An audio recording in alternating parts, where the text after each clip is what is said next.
Fala pessoal, tudo bem com vocês? Foi com reservas dos reservas, foi com jovens, mas o Corinthians, vejam só, sofreu diante do Novo Horizontino, mas venceu mais uma e é o líder geral do Campeonato Paulista. Vamos falar sobre o jogo? Chega mais, eu sou o Chico Garcia, inscreva-se no canal e vamos juntos.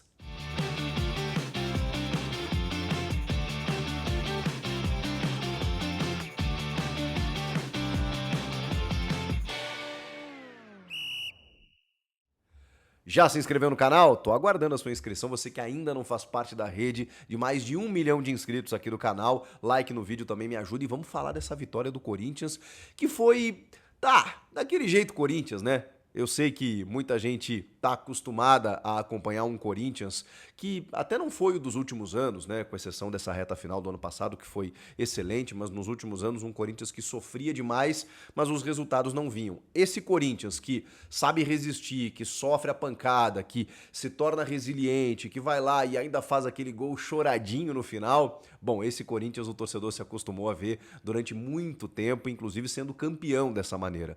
Pois é um Corinthians que, se a gente pudesse tirar um ponto positivo desse jogo, é isso. É um Corinthians que constrói muitos resultados no Paulista, 18 pontos. Ninguém tem mais pontos que o Corinthians. É verdade que o Corinthians agora tem um jogo a mais, mas Mirassol e São Bernardo, que até então tinham 15 pontos também junto com o Corinthians, precisam vencer seus próximos jogos, ou senão o Corinthians realmente terá a liderança geral. E o Corinthians ainda vai jogar na próxima rodada, né, diante do Palmeiras, ou seja, pode distanciar ainda mais. O fato é que, ok, ele tem um jogo a mais, mas hoje ninguém mais está na frente do Corinthians. O Corinthians tem 18 pontos, é uma campanha espetacular, gente. Tem a derrota para o São Paulo, no Majestoso, no grande teste até aqui, que ainda gera uma desconfiança, é verdade, mas, cara, todos os outros jogos o Corinthians venceu. A gente está falando de 6 vitórias e uma derrota em 7 jogos. É uma campanha maravilhosa e nem todos esses jogos com o time titular, como foi hoje. Nessa segunda-feira, 48 horas depois de ter vencido o Noroeste e 3 dias antes de um clássico diante do Palmeiras no Allianz Parque. Loucura, uma maratona, porque esse jogo da 11ª rodada, vocês já sabem, né, foi antecipado para essa segunda-feira, porque lá no dia 19 de fevereiro, quando acontecerá essa 11ª rodada, o Corinthians estará envolvido com a pré-Libertadores, o jogo contra o Universidade Central da Venezuela. Mas vamos lá, olha o time que o Ramon colocou em campo, gente. Ele colocou alguns titulares, alguns jovens da base estreando, outros reservas dos reservas, e é óbvio que diante de uma escalação tão aleatória, você acaba não tendo entrosamento, você não tem tanto envolvimento no jogo, e diante de uma equipe muito bem treinada, que é o Novo Horizontino, jogando em casa, onde ele é muito forte, é natural que acontecesse o que aconteceu. O diferente seria o Corinthians amassar o Novo Horizontino. O Novo Horizontino ganhou do Palmeiras na Arena Barueri. E faz campanha, como fez na Série B nos últimos 2 anos. Mesmo perdendo peças, sempre é uma equipe muito forte. Contratou também, esse Robson é muito bom jogador, o Pablo Diego, jogador experiente, o Matheus Friso, que acabou estreando no segundo tempo, o César Martins, né, que é um ótimo zagueiro, força física tremenda. Então, assim, é um time consistente e muito bem treinado. E assim, só deu o Novo Horizontino no primeiro tempo. No primeiro tempo, só deu o Novo Horizontino. E não é por pouco, é por São Hugo Souza, pelo travessão, pela trave, o Novo Horizontino não abriu o placar. Olha o time que o Ramon colocou em campo. O Hugo Souza no gol. Na lateral direita, ele promoveu a estreia de um menino de 17 anos, o grande Jacaré, que pega, hein? Pega força física, marca, apoia. O Corinthians não apoiou tanto, né? Mas ele muitas vezes tentava sair para o jogo, tava ligado, tava concentrado. É muito pouco, são apenas alguns minutos, mas eu vou dizer para vocês que eu gostei. Olha, o moleque é embaçado, assim, sabe? Do ofício, da posição, tem técnica, tem força física, tem senso de posicionamento. Gostei mesmo do grande Jacaré. Depois entrou o Léo Maná, que já tá jogando há algum tempo, que hoje é titular, né, com a lesão do Mateuzinho. A dupla de zaga, Félix Torres e João Pedro Choca. O Choca, esse menino, ele é muito bom. Eu não vou dizer que ele é diferente, que ele é especial, que ele é craque, acho que é cedo. Mas ele é muito bom, ele é muito bom. Ele é tão bom que ele é regular. Eu não vi um jogo ruim desse menino ainda nessa temporada. Ele foi emprestado para o Ceará, voltou e tal. Muito parecido com o que aconteceu com o Caetano. E o Caetano depois não vingou. O Caetano tinha ido para o Goiás, se não me engano, voltou. E até me impressionou nos primeiros jogos da volta dele, o zagueiro canhoto e tal. E depois ele não decolou. Só que o Tchoka, ele tem uma imposição, cara, pra idade, assim, que é muito, muito louca, cara. É muito positiva. O Félix Torres, assim, jogou melhor contra a Ponte nesse jogo. Acho que até ok, assim, fez um jogo ok. Não tão bem contra a Ponte, mas também não a ponto de encher os olhos e nem tão ruim, assim. Mas o João Pedro, ele se destaca. E é isso que eu falo. Ao lado do Félix Torres, o destaque é o João Pedro. Ele jogou muito bem de novo. Ele não joga mal, esse menino. Ele tá merecendo, não sei se é titularidade, mas pelo menos disputar essa vaga. E quando eu falo disputar, não é colocar ele no time B ou no time C. É colocar ele ao lado do André Ramalho em alguns momentos. Eu acho que o Ramon precisa repensar isso. Ou ele vai insistir sempre com o Kaká, ou quando voltar o Gustavo Henrique, ele vai ganhar no carteiraço essa posição. Eu acho que o João Pedro precisa ser mais testado ao lado do André Ramalho, e não só ao lado do André Ramalho. Com o Martínez e o Ranieri à sua frente, com o Mateuzinho e o Bidu nas laterais, com um time titular, que vai ser muito menos atacado do que esse time C do Corinthians diante de um Novo Horizontino. E aí, obviamente, ele é mais exigido, mais exposto também. Tem uma bola que ele tira em cima da linha numa leitura perfeita. O cara encobre o Hugo Souza, ele vai e antes da bola cruzar a linha, ele cai para dentro do gol e tira a bola de dentro do fundo da rede. O jogador que faz a leitura, né? Isso só para citar um lance, né? Que foi um mais específico. E tem um chute do Pablo Diego, que a bola tinha endereço, tá? Ele mete a cabeça na bola já com uma touca de proteção depois de um choque e a bola explode no travessão. Não fosse o desvio dele, fatalmente a bola ia pro gol. Então, assim, jogaço do João Pedro Tchoka. Na lateral esquerda, o Hugo, que, assim, vamos lá, né? Já cansei de falar do Hugo, né? Parece até perseguição, mas no nível que tem o elenco hoje do Corinthians, não faz sentido você ter um jogador desse nível no teu time, tá? Acho que resume. No meio de campo, ele escalou 3 volantes, o Rian, o Charles e o Alex Santana, com o Luiz Eduardo de meia, um menino que dessa vez não conseguiu. Mas assim, eu acho um crime a gente falar ou botar na conta do Luiz Eduardo qualquer análise negativa nesse jogo. O Corinthians não atacou. O Corinthians, na verdade, não teve nenhuma ligação entre o meio e o ataque. O Corinthians não construiu. E ao não construir, fica difícil analisar um meia armador. Tanto que no segundo tempo entra o Matheus Bidu, jogando numa segunda linha, num esquema completamente diferente ali, diante de peças e alternativas e rodagens que o Ramon estava fazendo, de jogadores que não começaram o jogo de sábado e que são titulares na quinta, mas ao mesmo tempo não podiam jogar tanto tempo agora, porque era um jogo em cima do outro, enfim.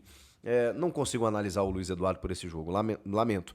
O Pedro Raul, eu também poderia usar o mesmo argumento. A questão é que já é o 15º, 40º jogo do Pedro Raul, né? Então, assim, mas ok, o Corinthians não atacou também. E aí fica difícil analisar o Pedro Raul, que eu até fiquei feliz quando eu vi a escalação, Pedro Raul e Yuri Alberto no ataque. Falei, bom, legal, Pedro Raul desde o começo, mais tempo para vê-lo em campo e assim, não funciona porque a bola também não chegou no primeiro tempo. No segundo, o que acontece? O Yuri, que é titular na quinta-feira, que tá um fominha, tá querendo jogar todos os jogos, começa a partida e, claro, sai no intervalo para poder não desgastar tanto. Entra o Romero. Romero que o Ramon é apaixonado, pelo visto, né? Ele prefere o Romero em detrimento de outros tantos atacantes. Eu gosto do Romero também, já gostei mais, acho que o momento dele não é tão positivo e ele entrou bem. Ele entrou bem. O Corinthians teve mais presença, circulação, ele puxou mais a marcação. Quando o Corinthians buscou o ataque, lá estava o Romero. O Romero cobrou uma falta maravilhosamente bem no último minuto, no último lance do jogo. Quase faz um golaço, a bola explode no travessão. Não tinha outro jogador da bola parada ali, né? Não tinha Garro, Coronado, Memphis, e aí o Romero assumiu a bronca e cobrou muito bem aquela falta, mas mais do que isso ele jogou bem no segundo tempo, e o Corinthians até melhorou na segunda etapa, tanto que chega ao seu gol, com 20 minutos de jogo do segundo tempo, com a entrada de outro jogador, que trata-se de uma surpresa, né? Giovani, que estava completamente descartado. O Ramon, inclusive, já tinha declarado que ele não jogaria enquanto não renovasse o seu contrato, e por isso ele foi questionado na entrevista coletiva, tá, o que aconteceu? E o Ramon desconversou, e ele se contradisse, na verdade, porque ele disse, ele tem que jogar, ele é jogador do clube, ele precisa treinar e precisa jogar, senão ele não vai ser visto. talvez dentro de uma ideia de vamos colocá-lo para jogar para ver se a gente negocia, para ver se a gente vende ou para ver se o jogador então aceita as nossas condições. Ficou mais ou menos essa ideia, porque ele falou que ele tem contrato até junho e ele tem que jogar. Se ele não jogar, né? Porque o que acontece? Diante do que está posto, ele vai sair de graça. Ele vai cumprir o contrato dele treinando em separado, não jogando, sem ser relacionado e pronto, termina junho, ele vai embora e o Corinthians não ganha nada com isso. Talvez seja uma ideia do tipo assim, vamos colocá-lo para jogar, daqui a pouco ele resolve alguns joguinhos, ou ele reconsidera, ou então vem uma proposta e a gente consegue faturar uma grana antes do fim do contrato dele. Talvez seja isso, o fato é que ele entrou aí, entrou bem, hein? Entrou bem demais. Não só pela assistência, mas porque ele entra pelo lado direito do campo, puxando a marcação, dribles, cavou a falta essa que o Romero cobrou com perigo. Ele é um jogador interessante. E assim, fazia 3 meses que ele não entrava em campo, tá? E ele entrou muito bem. Esse lance que ele dá assistência, né? Uma rebatida que sai pra fora da área e ele, cara, ele tira só o peso da bola. E ele toca na cabeça do Alex Santana para fazer o gol. Ou seja, em poucos minutos ele deu uma assistência. Esse foi o jogador que, escalado, acho que pelo Ramon também, contra o Vitória no Campeonato Brasileiro, ele faz um gol no último minuto no Campeonato Brasileiro do ano passado. No primeiro turno ainda. Então, assim, ele tem recurso, ele tem estrela, ele tem envolvimento. Tomara que se resolva a situação do Giovani.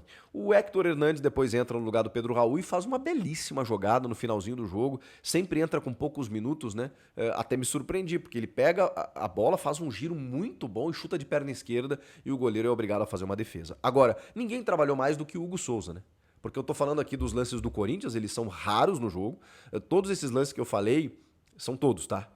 Que o Corinthians teve em relação ao ataque. O que é mérito também em termos de efetividade, né? Vamos combinar. O Corinthians chegou pouquíssimas vezes. Na primeira finalização, chega ao seu gol a 20 minutos e aí depois tem essas outras que eu citei, do Héctor, do Romero na trave e tudo mais, já pro final do jogo, quando o Novo Horizontino deu uma cansada. Agora, de resto, só deu o Novo Horizontino. No primeiro tempo, no segundo, os caras criam chances tão claras, que uma hora tem um cabeceio que bate na trave, na volta o cara vai chutar meio que prensado com o João Pedro, a bola explode no travessão e sai.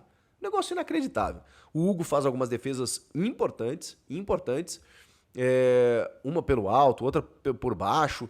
Os caras chutaram, finalizaram muito, buscaram esse gol. E no primeiro tempo, tem um pênalti cometido pelo Hugo, como eu já falei, e o Pablo Diego vai pra bola, do mesmo jeito que ele tinha cobrado contra o Palmeiras e feito o gol, ele cobra no canto direito, o Hugo vai lá e busca e faz a defesa. Fantástico. O goleiro Hugo Souza hoje garantiu essa vitória, junto do Alex Santana e do Giovani ali, né, que fizeram a jogada do gol. Então, assim, um time completamente descaracterizado, mexido e com 3 pontos na bagagem, diante de um time que vai tirar ponto de muita gente, inclusive dos grandes, como já tirou do Palmeiras, vencendo na Arena Barueri. O melhor de tudo foi a vitória. Depois, a gente começa a elencar que o Hugo manteve a sua sequência no gol, ele estreia contra o São Paulo, e aí hoje existia até uma possibilidade de ele ser preservado, e eu até falei, né, no vídeo pré-jogo, cara, o goleiro é diferente, né? Como ele começou agora, dá sequência, pra ele não chegar frio contra o Palmeiras, porque contra o São Paulo, não sei se passou por ele a derrota, acho que não, mas era o primeiro jogo dele, né? Então o goleiro é uma posição diferenciada, dá sequência pro cara. O Jacaré na lateral direita, acho que foi uma grata surpresa. No meio de campo a gente teve algumas dificuldades ali, né? Acho que ninguém foi bem. Não consigo destacar um jogador. Talvez o Alex Santana, né? Pelo gol e porque sempre...